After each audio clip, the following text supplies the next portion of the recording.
రథసప్తమి స్నానానికి జిల్లేడు ఆకులకి ఉన్నటువంటి విడదీరాని బంధం వెనుక ఒక ఆసక్తికరమైనటువంటి పురాణ కథనం ఉంది. ఈ కథ తెలిస్తే మనం ఆ ఆకుల్ని ఎందుకు అంత పవిత్రంగా భావిస్తామనేది మనకి స్పష్టంగా అర్థమవుతుందన్నమాట. పూర్వం అగ్నిశ్వాత్తులు అనే గొప్ప ఋషి ఉండేవారు. ఆయన గొప్ప తపస్సుతో ఎన్నో యజ్ఞాలు చేసి పుణ్యాన్ని సంపాదించుకున్నారు. ఆయన జీవితకాలం ముగిశాక స్వర్గానికి వెళ్ళే అర్హత కూడా ఆయన సాధించారు. ఆయన్ని స్వర్గానికి తీసుకువెళ్ళడానికి దైవలోకం నుంచి ఒక దివ్యమైనటువంటి విమానం అనేది భూమి మీదకి వచ్చిందనమాట. సరిగ్గా ఆయన అదే సమయంలో అగ్నిశ్వాత్తులు తాను చేస్తున్నటువంటి యజ్ఞంలో చివరి ఘట్టమైనటువంటి పూర్ణాహుతిని సమర్పిస్తుందని మీకు తెలుసు కదా, లాస్ట్లో పూర్ణాహుతి ఉంటుంది. దేవ విమానాన్ని చూసినటువంటి ఆతృతలో ఆయన కాస్త కంగారు పడ్డారు.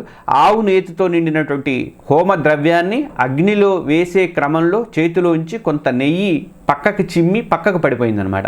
దురదృష్టవశాత్తు ఆ టైంలోనే ఆ సమయంలోనే అక్కడికి వచ్చినటువంటి ఒక మేకపిల్ల మీద ఆ వేడి నెయ్యి అనేది పడింది. దాని తీవ్రతగా ఏమైందంటే ఆ మేకపిల్ల యొక్క చర్మం మొత్తం కూడా ఊడిపోయేది ప్రాణాలు విడిచింది. దాని చర్మం గాలికి ఎగిరి పక్కనే ఉన్నటువంటి ఒక జిల్లేడు చెట్టు మీద పడింది. విచిత్రంగా ఆ జిల్లేడు ఆకులు కూడా ఆ మేక చర్మంలాగా మారిపోయాయి అనమాట. అంటే పూర్ణాహుతి పూర్తి చేసి అగ్నిశ్వాత్తులు విమానం ఎక్కబోతుండగా ఒక అశరీర వాణి వినిపించింది ఆయనకి.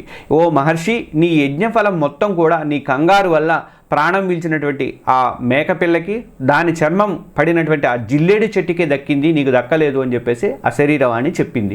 ఆ మేకపిల్ల ఆత్మ ఇప్పటికీ ఈ విమానంలోనే ఉంది అని చెప్పి పలికింది.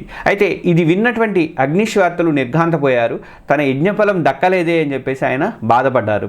ఆయన బాధను చూసినటువంటి దేవతలు కరుణించి, చింతించకు, ఏ మానవుడైతే ఈ రథసప్తమి నాడు నీ యజ్ఞఫలం దక్కినటువంటి ఈ జిల్లేడు ఆకులను శిరస్సుపై ఉంచుకొని స్నానం చేస్తాడో వాళ్ళకి నీ యజ్ఞఫలంతో పాటు 7 జన్మల పాపాలు కూడా తొలగిపోతాయి అని చెప్పేసి దేవతలు ఆయనకి వరమైతే ఇచ్చారన్నమాట.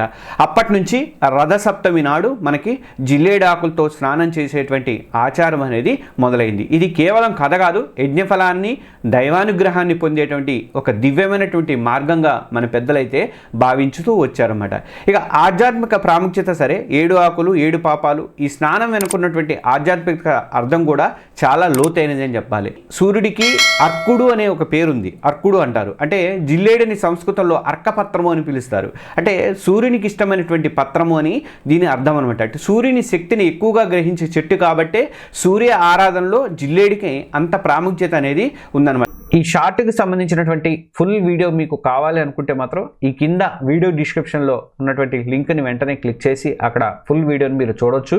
మహర్షి భక్తి పీఠం ఛానల్ని సబ్స్క్రైబ్ చేసుకోండి, బెల్ ఐకాన్ని ప్రెస్ చేయండి. ధన్యవాదాలు.